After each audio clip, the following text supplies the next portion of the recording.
नमस्कार साथियों, जैसा कि हमने अपने सिटी 24 न्यूज चैनल के दर्शकों को बताया था कि हमारा एक खास प्रोग्राम रूबरू शुरू हो गया है, जिसमें हम शहर की शख्सियतों से आपकी मुलाकात करवाते हैं। तो ऐसे ही आज शहर की शख्सियत हमारे बीच में है पंडित अंकित शर्मा जी। तो मैं आपका स्वागत करता हूं अंकित जी। जी धन्यवाद। और मैं अपने दर्शकों को बताना चाहता हूं कि अंकित जी सुंदरकांड के विशेषज्ञ हैं और इसको प्रसारित करने के लिए ये दिन रात प्रयास कर रहे हैं, जिससे आज के युवा उस चीज को समझे और जो धर्म के बारे में जानते हैं या विश्लेषण रखते हैं उनको भी ये अपनी बातों से, अपने गीत की बातों से प्रभावित करते हैं। तो मैं अंकित जी, मैं चाहता हूं कि आप थोड़ा सा अपना परिचय दें कि आपकी एजुकेशन क्या है, आपने क्या मास्टर डिग्री की है, थोड़ा सा आप बताएं हमारे दर्शकों को। नमस्कार, मेरा नाम पंडित अंकित शर्मा है। मैं ग्वालियर का ही निवासी हूँ। मैंने बीएससी कंप्यूटर साइंस से की है और उसके बाद हिंदी लिटरेचर से एमए, और अब वर्तमान में सुंदरकांड को लेकर जो सेवा कार्य चल रहा है वो सब। तो एजुकेशन के बाद मैं ये जानना चाहता हूँ कि मैंने आपके बायोडाटा में या आपने मुझे जब बात हुई थी बताया था कि आपकी जॉब पुलिस विभाग में लग गई थी। तो आपने मतलब कैसे प्रभावित होकर या आपका मन कैसे हो गया? लोग तो इतनी मेहनत करते हैं, पुलिस में जॉब लगने के बाद आपने उसको छोड़ा, तो वो क्या संदर्भ रहा, थोड़ा सा आप बताएं। चूंकि हमारे पिताजी पुलिस विभाग में थे, हमारे जो एक पूरा परिवार है वो लगभग पुलिस में ही है, और शुरू से हम जो घर में देखते हैं तो कहीं ना कहीं हम भी उससे जुड़ना चाहते हैं, और एक ये मन में भाव भी था। लेकिन जब ग्रेजुएशन कंप्लीट हुआ तो उस बीच एक पुस्तक मेरे हाथ लगी जिसका नाम था स्वामी विवेकानंद की आत्मकथा। वो शंकर एक राइटर है, उनकी किताब है। तो उस पुस्तक को पढ़ने के बाद मुझे ऐसा लगा कि अपन किसी और काम के लिए बने हैं। तो पूरा एक जीवन ही परिवर्तन हो गया, और उसके बाद फिर ये राम काज शुरू हो गया। संस्था का एक कार्यक्रम हमने शुरू किया, लोगों के सेवा कार्य शुरू हुए, और फिर ये सुंदरकांड की यात्रा शुरू हुई। क्योंकि सुंदरकांड की ये यात्रा ऐसा नहीं है कि हमारे परिवार में कोई पंडिताई होती है या कोई कथावाचक है। उस परिवार में मैं ही एक ऐसा जन्मा हूं जो एक इस परंपरा को शुरू किया है। लेकिन चूंकि ये जो कथा वाचन का काम है, ये कोई ऐसा नहीं कि कुछ नहीं कर पाए तो ये कर रहे हैं। ये उद्देश्य से शुरू हुआ है एक। क्योंकि आप देखते हैं कि जगह जगह अखंड रामायण के पाठ होते हैं, 24-24 घंटे की अखंड रामायण होती है। तो ऐसे ही किसी एक अखंड रामायण में भी गया हुआ, तो लोग बुला लेते थे, क्योंकि मैं बचपन से ही हनुमान जी से जुड़ा रहा हूँ और गायन शुरू से रहा है। तो बोले पंडित जी हमारे यहाँ जाना, रामायण बैठी है। तो ऐसे हम भी एक जगह चले गए। 2018 की बात मैं आपको बता रहा हूँ। तो उस समय क्या हुआ, अखंड रामायण का पाठ मंडली कर रही थी, तो कुछ लोग वहां नाच रहे थे। तो मुझे अच्छा लगा कि चलो मानस की चौपाइयों को लोग नाच रहे हैं।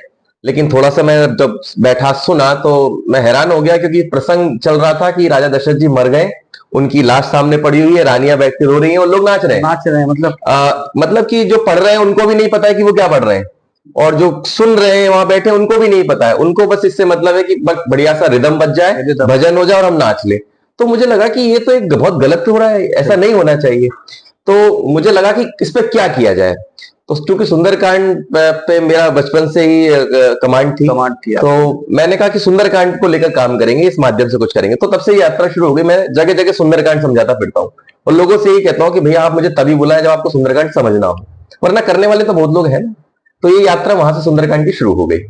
बहुत बढ़िया आपने कि एक आप जब शिकागो हमारे विवेकानंद जी गए थे और कन्याकुमारी से जहां उनको भी ऐसी शक्ति प्राप्त हुई थी, जिसके बाद उन्होंने अध्यात्म की ओर प्रवेश किया था और उनकी किताब पढ़कर आपने भी उस क्रम को आगे रखा। बड़ी खुशी की बात है कि इतनी उम्र में आप भी एक अच्छी सोच लेकर काम कर रहे हैं धार्मिक क्षेत्र में। तो मैं ये जानना चाहता हूँ क्या इस पर आपने कोई किताब वगैरह भी लिखी है? ऐसा हाँ, थोड़ा सा आप सुंदरकांड को समझाने के जितने प्रयास मुझसे हो रहे हैं मैं कर रहा हूँ। चाहे वो सांस्कृतिक कार्यक्रमों के माध्यम से हो, चाहे वो किसी कॉलेज स्कूल में जाकर हो, या आपने जैसे आज हमें यहाँ बुलाया इस माध्यम से हो। तो एक चूंकि लेखन क्षेत्र में भी मेरा एक हाथ है, तो मैंने एक किताब ये लिखी, मेरी नजर से सुंदरकांड। ये पुस्तक अभी पिछले साल ही प्रकाशित हुई है।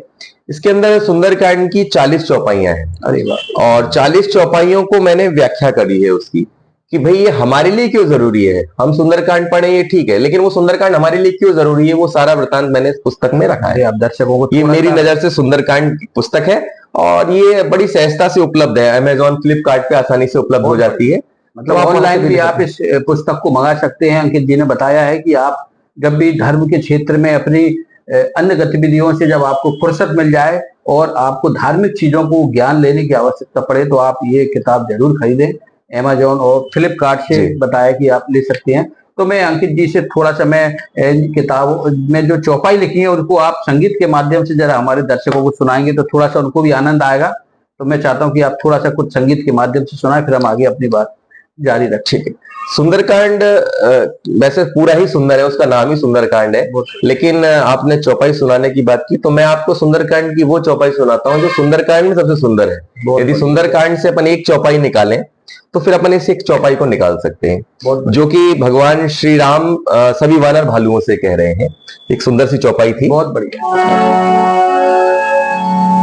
निर्मल मन जन सो मोहि पावा, निर्मल मन जन सो मोहि पावा, मोहि कपट छल क्षेत्र न भावा, मोहि कपट छल क्षेत्र न भावा, श्री राम जय राम जय जय राम, श्री राम जय राम जय जय राम। बहुत ही सुंदर भजन है, चौपाई है। आप लोग भी जब भी सुंदरकांड कराने की और उसको समझने की आपको जरूरत पड़े और इन आज के समय में मंगलवार या शनिवार या आपके बच्चों के जन्मदिन हो या कोई धार्मिक आयोजन आपका कराने का मन हो तो मैं चाहता हूं कि आप अंकित जी को जरूर बुलाएं, क्योंकि वो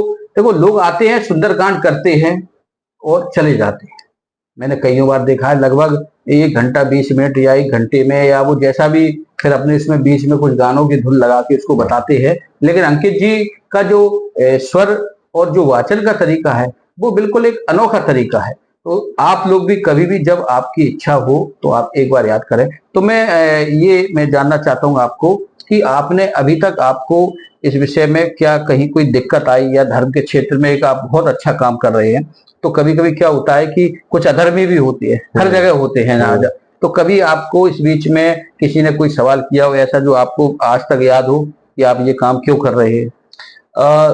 आपने बिल्कुल सही कहा। इस क्षेत्र में 2 तरह की कठिनाइयां मैं महसूस कर रहा हूं। पहली कठिनाई तो ये है कि खतरा हमें दूसरे लोगों से नहीं है, अपने ही लोगों से, बाहर के लोगों से नहीं है। सबसे बड़ी समस्या ये बन गई है कि धर्म के नाम पर आज जो कथाएं हो रही हैं या जो भी कुछ चल रहा है, इसके अंदर सबसे जो आज कठिनाई मैं महसूस कर रहा हूं वो ये हो रही है कि लोगों ने इन सारे साधनों को मनोरंजन का साधन बना दिया है। सही बात। जबकि ये मनोरंजन नहीं है, मनोमंथन है। बहुत बढ़िया बात। इससे हमें कुछ सीखना था। जैसे कि मैं हमेशा कहता हूं कि ये धर्म ग्रंथ क्या है। जैसे कि हम कोई प्रोडक्ट खरीदने जाते हैं, कुछ इलेक्ट्रिक प्रोडक्ट खरीदते हैं, तो आप देखते हैं कि उसके साथ में कुछ एक कैटलॉग निकलता है, कुछ कागज निकलते हैं, लिखा होता है उसमें कि भाई अगर ये प्रोडक्ट ठीक से नहीं चल रहा है तो आप इसको पढ़ें और संचालित कर सकते हैं। तो मैं हमेशा कहता हूं कि ये जो मानव शरीर है ये इसी तरह का एक प्रोडक्ट है और ईश्वर ने हमें ये सारे धर्म ग्रंथ दिए हुए हैं। जब जीवन में कोई कठिनाई हो, समस्या हो तो इनको खोलें और इनसे समाधान पाए। लेकिन हमने चूंकि इतना हम इतने अंधविश्वासी या मनोरंजन की तरफ इतने आकर्षित हो गए हैं कि इनको भी मनोरंजन का साधन बना दिया हमने। सही बात। तो मैं कठिनाई यही महसूस करता हूं कि सुंदरकांड करता हूं, बहुत जगह समझाता हूं और 99% में सफल रहता हूं, लेकिन 1% लोग वो होते हैं जिन्हें इस तरह के कार्यक्रम, इस तरह की चीजें पसंद ही नहीं आती। उन्हें धूम धड़ाका चाहिए। उन्हें चाहिए कुछ ऐसे भजन और ऐसी चीजें ना जाने भगवान क्या क्या। चूंकि अपन चंबल संभाग में रहते हैं और आसपास के जो एक माहौल को समझते हैं, हाँ, तो कई उल्टे सीधे भजन लोग गा रहे हैं, कर रहे हैं, लेकिन उन्हें ये नहीं पता है कि वो क्यों कर रहे हैं। तो एक समस्या कारण तो मेरे लिए ये लोग हैं कि यही खुद ही धर्म के एक जो दुश्मन बने हुए हैं। सही बात। जबकि हमें चाहिए कि इन ग्रंथों का सम्मान किया। जैसे मैंने आपको जो अभी सुंदरकांड जहां से शुरू हुआ मैंने वो आपको पूरा बताया वृतांत कि ऐसे, तो इस तरह के लोग बहुत ज्यादा हैं। दूसरा वो लोग कि इस तरह के कार्यक्रमों को जब हम मंच पर चढ़ते हैं तो लोग बोलते हैं इनका तो काम है, भाई ये अपनी नौकरी कर रहे हैं, इनको कुछ नहीं हुआ तो ये नौकरी में ये करने लगे, इनके धंधे चल रहे हैं। जबकि ऐसा नहीं है। जो ये कार्य कर रहे हैं, जो इस क्षेत्र में काम कर रहे हैं, लोगों को उनको सराहना चाहिए कि वे अपने धर्म को आगे बचाने के लिए उसको और बढ़ाने के प्रयास कर रहे हैं। क्योंकि ये धर्म नहीं होगा अध्यात्म नहीं होगा तो व्यक्ति का जीवन जानवर की तरह हो जाएगा। सही बात। तो ये दो कठिनाइयां मैं बड़ी महसूस करता हूँ। तो इस बीच में इसके समाधान के लिए आपने कुछ, जैसे आपने कहा कि सब जगह थोड़ा थोड़ा कहीं माइनस तो होते ही है, तो मैं उन लोगों की सद्बुद्धि के लिए मैं चाहता हूं कि आप हमारे दर्शकों को भी कुछ सुनाएं, जिससे उनको लगे कि हमने आज आपको अपने इस कार्यक्रम में बुलाया तो आप में जरूर कुछ खास बात होगी। तो मैं चाहता हूं कुछ आप हमारे दर्शकों को कुछ और भी सुनाएं। ठीक है, मैं आपको कुछ और सुना देता हूँ।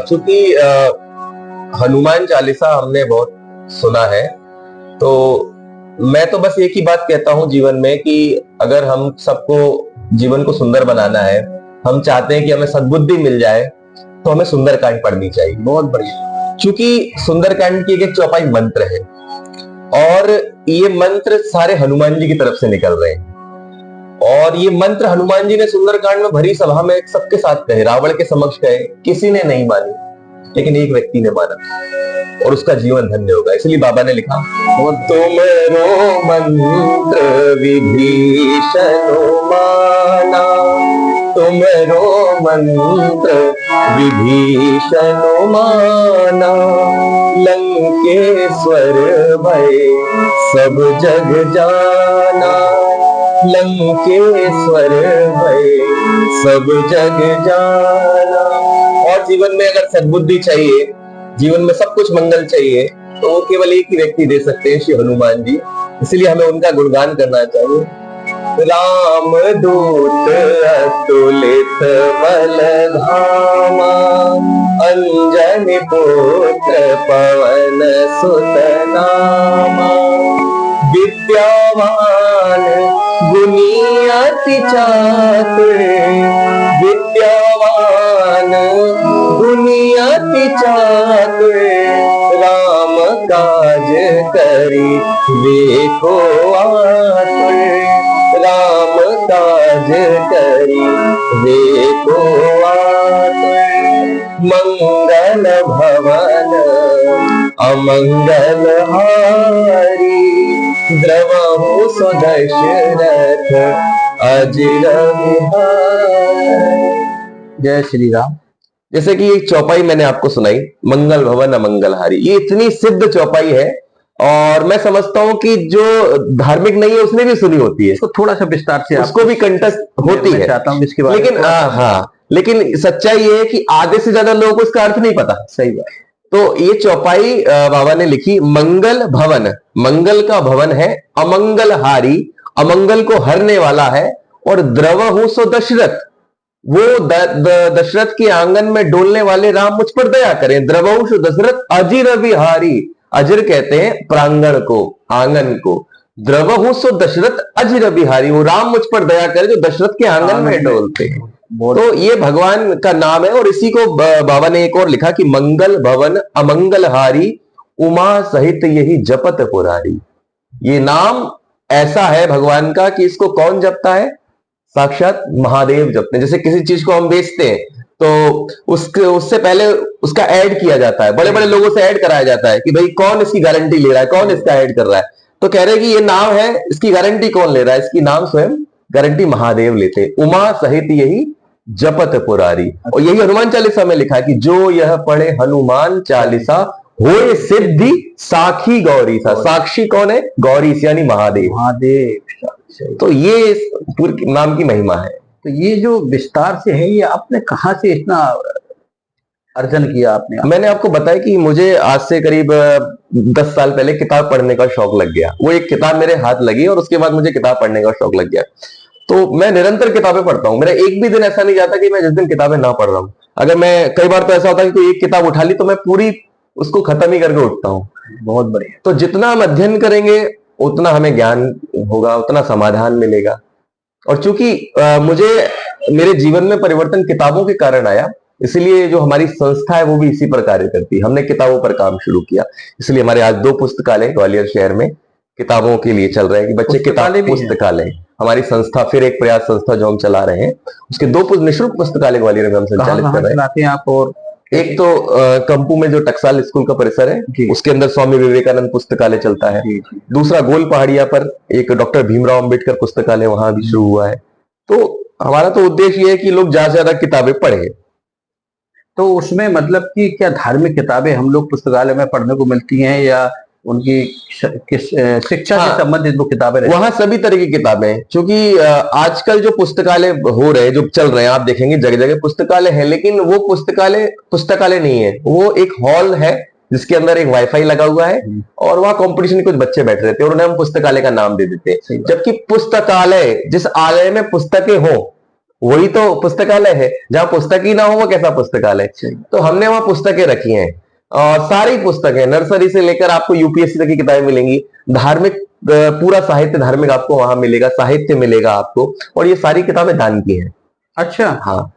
तो आप लोगों को हमारे इस चैनल के माध्यम से भी ये संदेश भी जरूर दें। हाँ, यदि आपके पास भी पुरानी किताबें हैं और आप उन्हें डोनेट करना चाहते हैं तो आप हमारी संस्था को डोनेट कर सकते हैं। फिर एक प्रयास संस्था का नाम है, और तो उसमें कोई नंबर वगैरह आपका हो जो कलेक्शन कर सकते हैं या आपसे कैसे? हमारी संस्था का नंबर है 8517030885।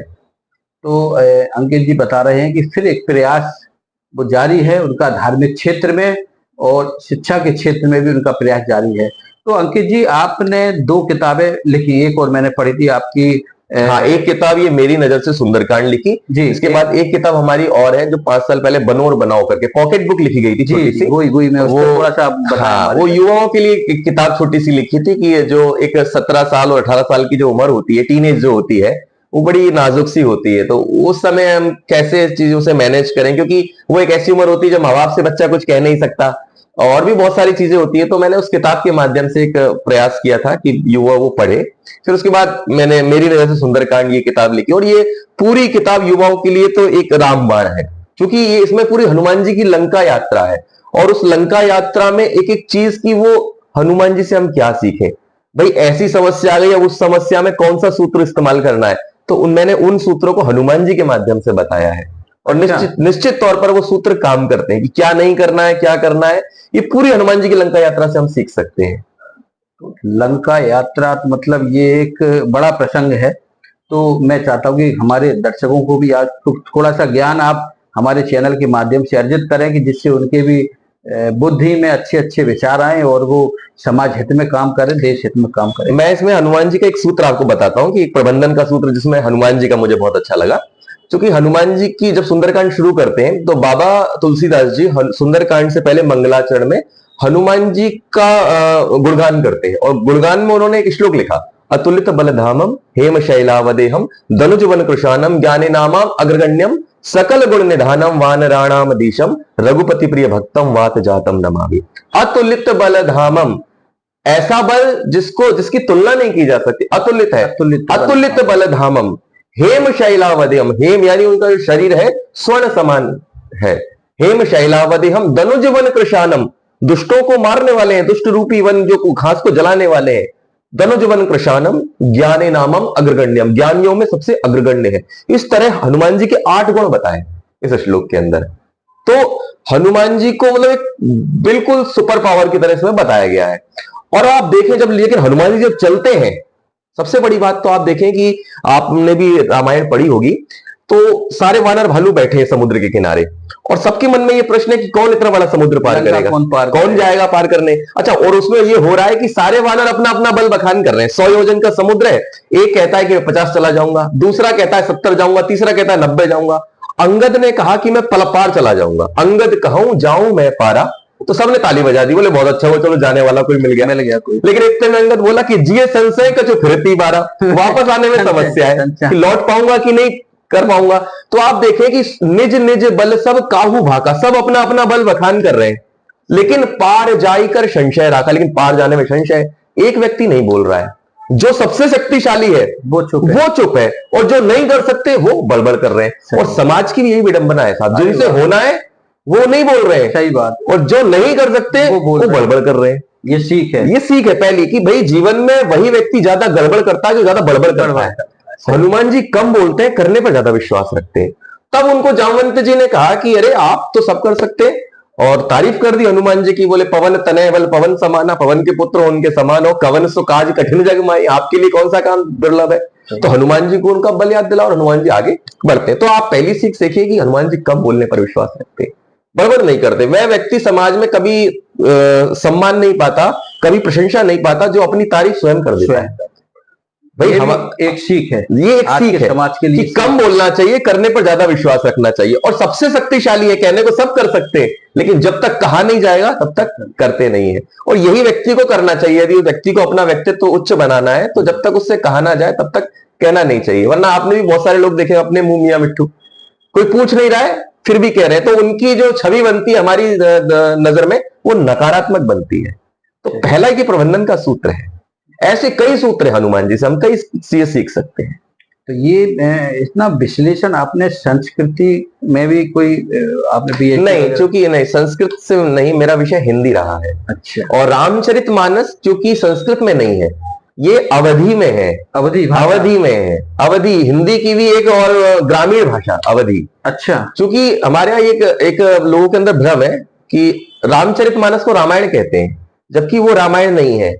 रामायण संस्कृत में जो कि वाल्मीकि जी ने लिखी है, ये रामचरितमानस है, और ये तुलसीदास जी ने लिखी है। वो संस्कृत भाषा में, ये अवधि भाषा में, दोनों में बहुत अंतर है। तो ये मैंने बीच में थोड़ा सा मुझे कहीं कुछ सिद्ध पुरुष मिले थे, उन्होंने कहा था कि रामायण शायद जो आपने अभी बताया कि दो भाषा तो आपने बता दी, तो क्या चार भाषा भी है इसमें, क्या अलग अलग है?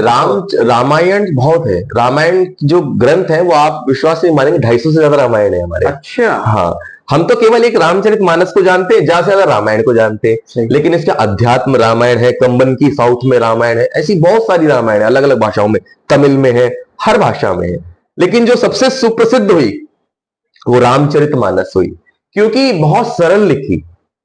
तो जब प्रसंग इतने चल रहे हैं तो आपने बताया, तो मैं ये जानना चाह रहा हूं कि रामायण और रामचरितमानस में अंतर क्या है? रामायण और रामचरितमानस में एक गहरा अंतर है, कम लोग ये जानते हैं। रामायण संस्कृत में लिखी गई है और रामचरितमानस अवधि भाषा में लिखी गई है। दूसरा अंतर यह है कि रामायण वाल्मीकि जी ने लिखी है और रामचरितमानस गोस्वामी तुलसीदास जी ने लिखी है। तीसरा अंतर यह है कि रामायण राम जी के समय ही लिखी गई है।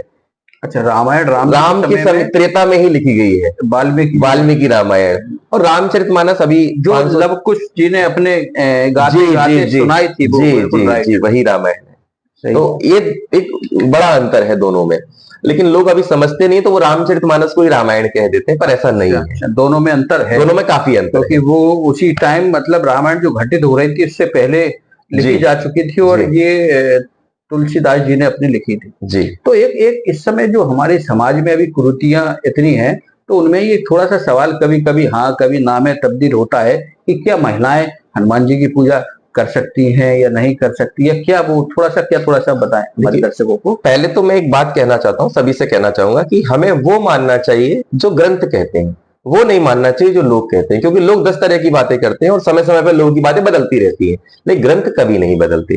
तो पूरी रामायण में कहीं भी ऐसा नहीं है, पूरी रामायण में कहीं ऐसा नहीं कि जहां ये वर्णित हो कि हनुमान जी की पूजा महिलाएं नहीं कर सकती हैं। क्योंकि जब हम हनुमान चालीसा की बात करते हैं तो गोस्वामी तुलसीदास जी को यदि महिलाओं से परहेज होता तो शायद फिर वो ऐसा नहीं लिखते कि जो यह पढ़े हनुमान चालीसा। अगर चूंकि यह चौपाई है, और चौपाई, मैं चूंकि हिंदी साहित्य का विद्यार्थी हूं तो आपको ये बताऊं कि चौपाई में 16 मात्राएं होती हैं, 16 मात्राएं होती हैं, और यह में 2 मात्राएं हैं। तो यदि बाबा को यहाँ पे विशिष्ट ये बताना होता कि नहीं ये नरों के लिए, पुरुष के लिए, तो यह की जगह नर भी तो लिख सकते थे, तो भी छंद खंडित नहीं होता। जो नर पढ़े हनुमान चालीसा, तो भी छंद खंडित नहीं होता, चौपाई तो भी रहती। लेकिन बाबा को दिक्कत ही नहीं है, उन्होंने लिखा यह है, जो यह है, कोई भी हो, चाहे स्त्री पढ़े, पुरुष पढ़े, बच्चा पढ़े। विश्लेषण है कि यह शब्द में सभी आ गए ना, यह लोग तो कहीं भी कोई दिक्कत नहीं है। दिक्कत किन लोगों को, दिक्कत उन लोगों को जो पुरुषवादी समझ के लोग हैं, उनकी सोच ऐसी है, इसलिए वो सब ऐसी बातें करते हैं। तो मेरे अनुसार और ग्रंथ के अनुसार तो ऐसा कहीं भी नहीं है। तो मैं हमारे रूबरू दर्शकों को मैं चाहता हूं कि आप कुछ एक अच्छा सा भजन सुनाएं और फिर हम अपनी चर्चा आगे जारी रखेंगे। चलिए, मैं आपको एक भजन सुनाता हूं जो मेरा बहुत ही पसंदीदार भजन है, और चूंकि यही जीवन की सच्चाई है, बहुत बड़ी, और हम सब लोगों ने बचपन से भजन सुना होता है, मेरा बहुत प्रिय है। क्योंकि मैं हमेशा कहता हूं कि जीवन में चाहे अच्छी घड़ियां हो चाहे बुरी घड़ियां हो, ये पंक्तियां हमेशा याद आती है। सीताराम सीताराम सीताराम कहिए, जही विधि राखे राम वाही विधि रहिए। सीताराम सीताराम सीताराम कहिए, जही विधि राखे राम वाही विधि रहिए। सीताराम सीताराम सीताराम सीताराम। मुख में हो राम नाम, सेवा कर हाथ से। मुख में हो राम नाम, सेवा कर हाथ से। तू अकेला नहीं प्यारे, राम तेरे साथ में। तू अकेला नहीं प्यारे, राम तेरे साथ में। विधि का विधान जान, हानि लाभ सही। जही विधि राखे राम, ताही विधि रहिए। सीताराम सीताराम सीताराम कहिए, जही विधि राखे राम वाही विधि रहिए। सीताराम सीताराम। जिंदगी की डोर सो हाथ दीननाथ के। जिंदगी की डोर सो हाथ दीननाथ के। महलों में राखे चाहे, झोपड़ी में वास दे। महलों में राखे चाहे, झोपड़ी में वास दे। साधु संग बैठ के राम राम कहिए, जही विधि राखे राम ताही विधि रहिए। सीताराम सीताराम सीताराम सीताराम। जय श्री राम। तो अंकित जी ने जो भजन आपको सुनाया है वो वास्तव में जीवन में भी हम लोगों को कभी कभी परेशानी आती है, अच्छा समय होता है, बुरा समय होता है, तो हम लोगों को ईश्वर को याद करना चाहिए और ईश्वर का धन्यवाद देना चाहिए कि आज हम जो कुछ है उसकी वजह से हैं। तो हम अपने दर्शकों को बताना चाहते हैं कि आज हमारे बीच में जो फिर एक प्रयास संस्था चलाने वाले सुंदरकांड, श्री सुंदरकांड का विश्लेषण से वाचन करने वाले ऐसे पंडित अंकित शर्मा जी उपस्थित हैं। तो इन्हों को मैं जब इनके बायोडाटा पढ़ रहा था तो इन्होंने बताया था कि समाज सेवा के क्षेत्र में भी आप बहुत अच्छा काम कर रहे हैं। तो मैं चाहता हूं कि उस विषय को भी आप छुएं और समाज सेवा के बारे में बताएं, क्योंकि आपको अभी तक 45 सम्मान प्राप्त हुए हैं जैसा कि मैंने पढ़ा इसमें। तो वो समाज सेवा आप क्या करते हैं वो भी हमारे दर्शकों को बताएं। क्योंकि जैसा कि मैंने आपको बताया था कि स्वामी विवेकानंद की जो पुस्तक थी उसको पढ़ने के बाद जीवन में परिवर्तन आया, वहीं से एक आध्यात्मिक यात्रा शुरू हो गई। तो मैं हमेशा से मानता हूं कि राम का नाम लेना जितना जरूरी है उससे ज्यादा जरूरी है राम का काम करना। यदि हम केवल राम नाम ले और राम काम ना करें तो ये अधूरी बात है।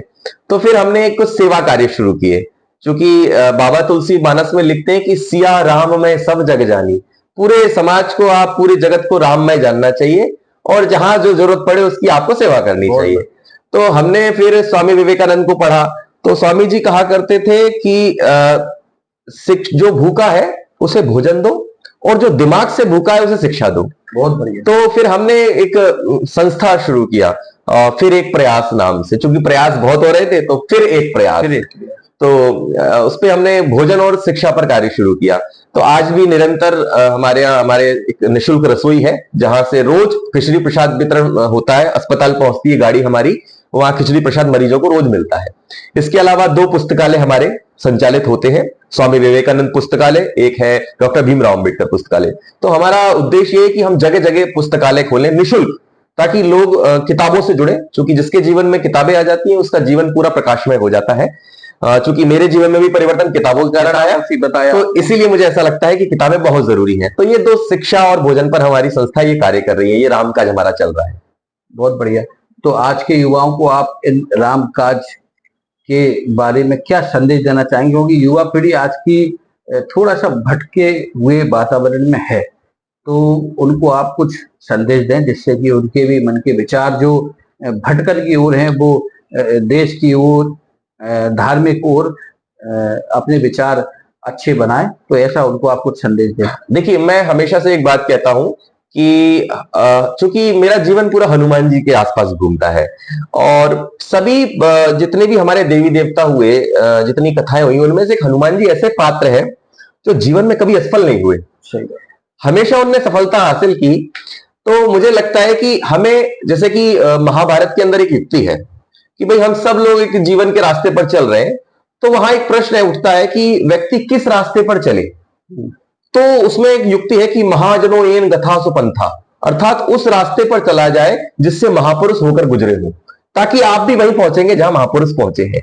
तो मुझे लगता है कि जीवन में हर युवा सफलता चाहता है, उसे किसी भी कीमत पर सफलता चाहिए, चाहे भौतिक सफलता हो, आध्यात्मिक सफलता हो, पारिवारिक, सामाजिक, हर क्षेत्र में सफलता व्यक्ति चाहता है। तो यदि आपको संपूर्ण सफलता चाहिए तो वो केवल हनुमान जी के मार्ग से मिलेगी।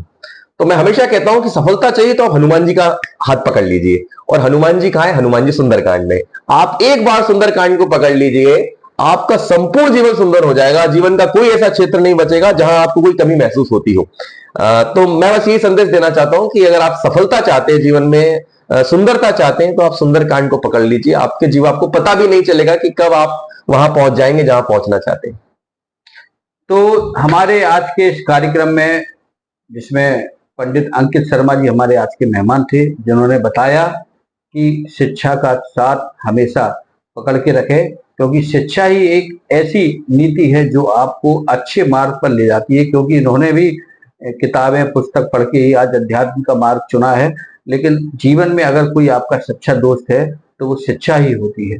और इसी नीति को आगे बढ़ाने के लिए अंकित जी ने 2 लाइब्रेरी भी खोली है, और लोगों को समाज सेवा के क्षेत्र में काम करने के लिए जो फिर एक प्रयास संस्था काम कर रही है, इसके माध्यम से अंकित जी को अभी तक 45 सम्मान भी प्राप्त हुए हैं। तो मैं आपका बहुत बहुत धन्यवाद देता हूं कि आपने अमूल्य समय दिया। आपको सिटी 24 परिवार की ओर से आपका बहुत बहुत धन्यवाद।